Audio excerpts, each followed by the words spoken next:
উর্মি গাড়ি নিয়ে এসেছিল, বলল আপনি যদি চান আপনাকে বাসায় নামিয়ে দিতে পারি। কায়সার আহমেদ বলল ঠিক আছে, অসুবিধা নেই। গাড়ি চলছে, তখন উর্মি বলল আমি কিন্তু মাঝে মাঝে আপনাকে নক করব, আমাকে ভুলে যাবেন না তো? কায়সার আহমেদ বলল তোমাকে ভুলে যাব কেমন করে, জীবন তো শুরু হচ্ছে এখন তোমাকে নিয়েই। উর্মি হেসে বলল মানে? কায়সার আহমেদ বলল আমি তোমাকে নিয়ে গল্প লিখতে চাই। উর্মি বলল এমনভাবে গল্প লিখবেন যেন কেউ বুঝতে না পারে। কায়সার আহমেদ বলল ঠিক আছে। কথা বলতে বলতে কায়সার আহমেদের বাড়ির কাছে চলে এলো গাড়ি।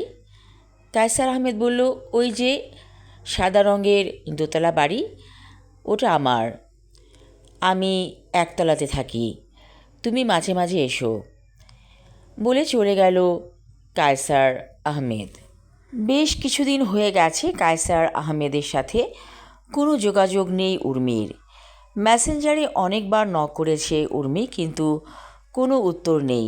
শেষমেশ উর্মি কায়সার আহমেদের বাসায় চলে এলো, কারণ বাসাটা আগেই চিনেছিল উর্মি। কলিং বেল টিপতেই একটি মাঝবয়সী মহিলা দরজা খুলে দিল। উর্মি বলল উনি কি বাড়ি আছেন? মহিলাটি বলল আছেন, কিন্তু অনেক অসুস্থ। আপনি কে? উর্মি বলল আমি ওনাকে চিনি, একজন ভক্ত। মহিলাটি বলল সাহেব তো অনেকদিন যাবৎ বিছানায় পড়ে আছে, আসেন আপনাকে নিয়ে যাই। উর্মি বুঝতে পারল মহিলাটি এই বাসায় কাজ করে। তারপর মহিলাটি উর্মিকে নিয়ে চলে এলো কায়সার আহমেদের বেডরুমে। কায়সার আহমেদ শুয়ে আছে বিছানায়। উর্মিকে দেখে একেবারে ভূত দেখার মতো চমকে উঠল। আরে তুমি, কি ব্যাপার? কোনো কথা নেই, বার্তা নেই? উর্মি বলল আমি অনেকবার মেসেঞ্জারে আপনাকে নক করেছি, কিন্তু আপনি কোনো উত্তর দেননি। কায়সার আহমেদ হাসছে মিটিমিটি। উত্তর দিব কেমন করে? আমি তো হাসপাতালে ছিলাম, মাত্র গতকালই বাসায় এসেছি। তখন কায়সার আহমেদ ওই মাঝবয়সী মহিলাটিকে বলল মরিয়মের মা, ওনার জন্য চা আর কিছু খাবার নিয়ে আসো। চলে গেল মাঝবয়সী মহিলাটি।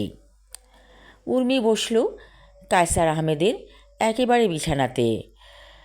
কায়সার আহমেদ বলল এত কাছে না বসে প্লিজ তুমি ওই সোফায় বসো, আমার মেয়ে আছে, সে দেখলে মাইন্ড করবে। উর্মি বলল ঠিক আছে। তাড়াতাড়ি উর্মি সোফায় যেয়ে বসলো, কারণ বেডরুমে একটা বড় সোফা আছে।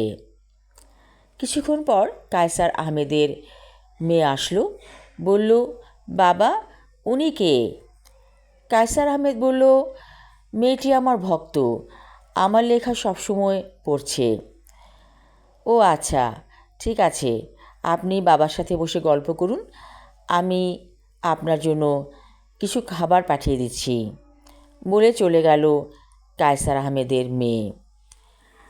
কায়সার আহমেদ বলল আমি অনেক দুঃখী, আমার স্ত্রী মারা গেছে। মেয়ে বিয়ে করেছে, আমার বাসাতেই থাকে, কিন্তু সে এত ব্যস্ত যে আমার কোনো কাজ সে করতে পারে না। অবশ্য মাঝে মাঝে করে, কিন্তু আমি ভীষণ একা। উর্মি বলল আপনার স্ত্রী কী হয়ে মারা গিয়েছিল? কায়সার আহমেদ বলল ওর ব্লাড ক্যান্সার ধরা পড়েছিল, যখন আর কোনো কিছু করার সময় ছিল না, ঠিক তখনই অসুখটা ধরা পড়েছিল। কায়সার আহমেদ সিগারেটের প্যাকেট থেকে একটা সিগারেট বের করল। অবাক হয়ে উর্মি বলল আপনি হার্টের রোগী, সিগারেট খাবেন? কায়সার আহমেদ বলল আমি আর আছি কয়দিন পৃথিবীতে, আমার কেউ নেই, যা কিছু শখ ছিল সব শখ পূরণ করে পৃথিবীকে গুড বাই জানাতে চাই। উর্মি বলল ঠিক আছে, তবে খান। কায়সার আহমেদ সিগারেট খাচ্ছিল, ঠিক এমন সময় তার মেয়ে প্রবেশ করলো রুমে। দেখে চিৎকার করে উঠল। এত কর্কশ স্বরে সে তার বাবাকে ধমকালো যে দেখে উর্মি অবাক হয়ে গেল। কথাগুলো সুন্দরভাবেও সে বলতে পারত বুঝিয়ে, কিন্তু চিৎকার চেঁচামেচি করে বাড়ি মাথায় করে ফেলল। ঠিক এমন সময় কায়সার আহমেদের মেয়ের জামাইও প্রবেশ করল রুমে। সেও তার শ্বশুরকে বাজেভাবে ধমকাতে লাগল। কায়সার আহমেদ মুখ মলিন করে বসে থাকলো, চোখ দিয়ে তার ঝরঝর করে পানি ঝরছে। কায়সার আহমেদ বলল, উর্মি, আমি ভীষণ একা, আমার কেউ নেই। উর্মি কাছে যেয়ে বলল, আমি আছি, তুমি কেন এত ভাবছ?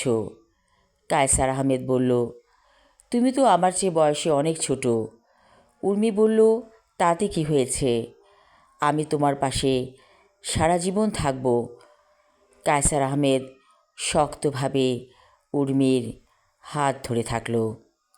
আমি আমার লেখা ছোট গল্পের শেষ পর্ব 2 পড়লাম। পরবর্তী অংশ থাকবে আগামী পর্বে। ধন্যবাদ।